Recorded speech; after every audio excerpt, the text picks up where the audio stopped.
सुषमा अंधारेंचा आमदार संग्राम जगताप यांच्यावर आरोप त्यांनी केलेला आहे। विरोधी पक्षाच्या उमेदवारांवर दबावाचा आरोप आहे। बॉडीगार्ड आणि पीए मार्फत दबाव टाकला जातोय असा दावा सुद्धा त्यांनी केलाय।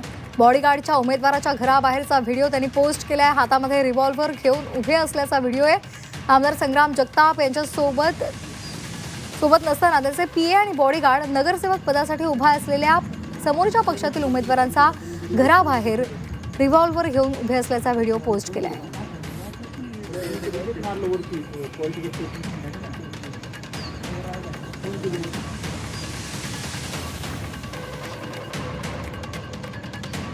सुषमा अंधारे यांनी आमदार संग्राम जगताप यांच्यावर आरोप केलेला आहे।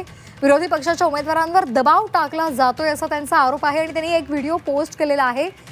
यामध्ये त्यांनी संग्राम जगताप यांच्या पीएवर सुद्धा आरोप केलेला आहे आणि बॉडीगार्डचा एक व्हिडिओ पोस्ट केलेला आहे। हातामध्ये रिव्हॉल्वर आहे आणि तो एक व्हिडिओ त्यांनी पोस्ट करत संग्राम जगताप यांच्यावर आरोप केलेला आहे। तर शिवसेना उद्धव बाळासाहेब ठाकरे पक्षाच्या उपनेत्या सुषमा अंधारे यांनी हा आरोप केलेला आहे।